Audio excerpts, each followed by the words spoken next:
دوستوں آج ہم ایک amazing self help book the decision book کی سمری دیکھنے والے ہیں۔ یہ بک ہمیں بتاتی ہے کہ کیسے ہم اپنی ڈیسیجن میکنگ ایبلٹی کو امپروو کر سکتے ہیں اور اپنی لائف میں پیور اینڈ پراپر ڈیسیجن لے سکتے ہیں۔ آتھر کہتے ہیں آج آپ اپنی لائف میں جہاں ہیں اپنے 5 سے 10 سال پہلے کے ڈیسیجنز کی وجہ سے ہیں، اور آج اپنے پریزنٹ میں اب جو ڈیسیجنز لیں گے وہی آپ کا فیوچر ڈیزائن کریں گے۔ ہماری ہر کامیابی اور ناکامی کمبائنڈ رزلٹ ہوتا ہے ہمارے پاسٹ کے ڈیسیجنز کا۔ اب سوال آتا ہے کیا ہم اپنی ڈیسیجن میکنگ ایبلٹی کو امپروو کر سکتے ہیں؟ جی ہاں، بالکل۔ آج ہم اس بک سے 5 ایسے ماڈلز دیکھنے والے ہیں جو آپ کو ہیلپ کریں گے اپنی لائف میں صحیح ڈیسیجن لینے کے لیے، اور یہ بک زیادہ فوکس کرتی ہے آپ کے فائنینشیل ڈیسیجنز پہ، یعنی آپ کے بزنس کی سٹارٹنگ، مینجمنٹ اور پروڈکٹیوٹی کے بارے میں۔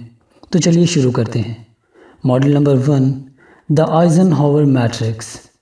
یہ ایک بہت ہی پاورفل ڈیسیجن میکنگ ماڈل ہے اپنی پرائورٹیز سیٹ کرنے کے لیے اور اپنے ٹاسک کو ان کی سگنیفیکنس کے اکارڈنگ ارینج کرنے کے لیے۔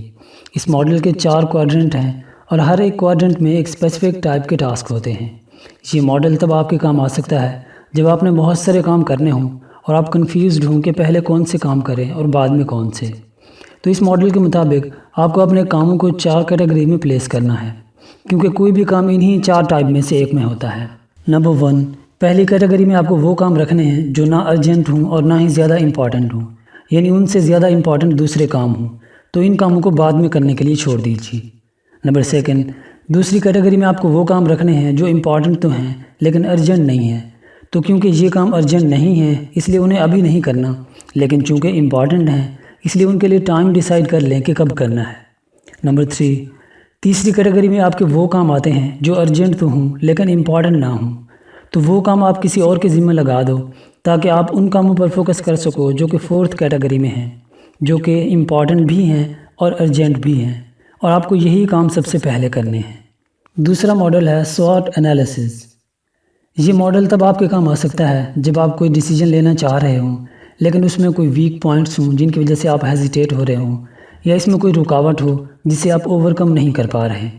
مثلا آپ کوئی ایسا کام کرنا چاہ رہے ہیں جو آپ بہت اچھے سے کر سکتے ہیں اور اس کام کے لیے صحیح ٹائم بھی ہے، مارکیٹ میں اس کی ضرورت ہے، لیکن آپ کی مینجمنٹ سکل ویک ہے یا آپ کے پاس پیسے کم ہیں۔ ایسے میں یہ ماڈل آپ کی ہیلپ کر سکتا ہے۔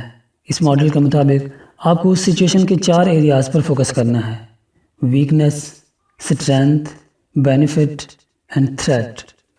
تو ہماری اگزامپل کے حساب سے اس کام کی اسٹرینتھ یہ ہے کہ وہ کام آپ اچھے سے کر سکتے ہیں، اور یہاں پر ویک پوائنٹ یہ ہے کہ آپ کی بزنس مینجمنٹ سکل بہت ویک ہے۔ تو اس ویکنس کو اوورکم کرنے کے لیے آپ کو کوئی ایسا پرسن ہائر کرنا ہے جو اس کام کو اچھے سے مینج کر سکتا ہو، اور یہاں پر بینیفٹ یہ ہے کہ مارکیٹ میں اس کام کی اس وقت ضرورت ہے اور یہ پوائنٹ آپ کے لیے فیوریبل ہے۔ اور لاسٹ پہ اس کام میں تھریٹ یہ ہے کہ آپ کے پاس پیسے کم ہیں اور آپ کو ڈر ہے کہ اگر آپ نے انسٹنٹ ایکشن نہیں لیا تو کوئی اور اس اپرچونٹی کو لے لے گا۔ اس تھریٹ کو اوورکم کرنے کے لیے آپ کے پاس 3 آپشنز ہیں۔ نمبر 1، کسی ایسے پرسن کو جس کے پاس پیسے ہوں آپ کنونس کریں کہ وہ آپ کے بزنس میں انویسٹ کرے۔ دوسرا آپشن ہے کہ آپ کسی سے لون لے لیں، اور تیسرا آپشن یہ ہے کہ آپ کسی ایسے پرسن کو اپنا پارٹنر بنائیں جس کے پاس پیسے ہوں۔ تو اس طرح سے آپ اپنے اس ڈیسیجن میں آنے والی رکاوٹ کو ختم کر سکتے ہیں۔ تیسرا ماڈل ہے ٹرائی اینگل ماڈل۔ یہ ماڈل فالو کرنا کسی بھی اسٹارٹ اپ سے پہلے آپ کے لیے بہت امپورٹنٹ ہوتا ہے۔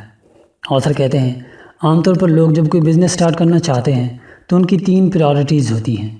نمبر 1، ان کے پروڈکٹ کی کوالٹی بہت اچھی ہو تاکہ مارکیٹ میں وہ ڈومینیٹ کر سکیں۔ نمبر 2، وہ پروڈکٹ بنانے میں کم سے کم پیسے لگانا چاہتے ہیں تاکہ زیادہ سے زیادہ پروفٹ کمایا جا سکے۔ نمبر 3، وہ چاہتے ہیں کہ پروڈکٹ جلد سے جلد بنے تاکہ انہیں جلدی آؤٹ پٹ مل سکے۔ انہی 3 ریکوائرمنٹس کو آتھر نے ٹرائی اینگل کا نام دیا ہے۔ آتھر کے مطابق یہ تینوں ریکوائرمنٹس ایک ساتھ آپ کے بزنس میں کبھی بھی پوری نہیں ہو سکتی، کیونکہ اگر آپ کوالٹی اچھی بنانا چاہتے ہیں تو پیسے اور ٹائم دونوں زیادہ لگیں گے، اور اگر آپ زیادہ پیسے نہیں لگانا چاہتے یا آپ کو پروڈکٹ جلد سے جلد بنانی ہے تو ایسے میں اس کی کوالٹی اچھی نہیں بنے گی۔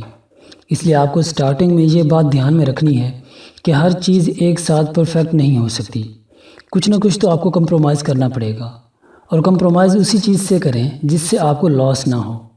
جیسے پروڈکٹ کی کوالٹی پر کمپرومائز کرنے کی بجائے پیسوں کے بارے میں کمپرومائز کر لیں۔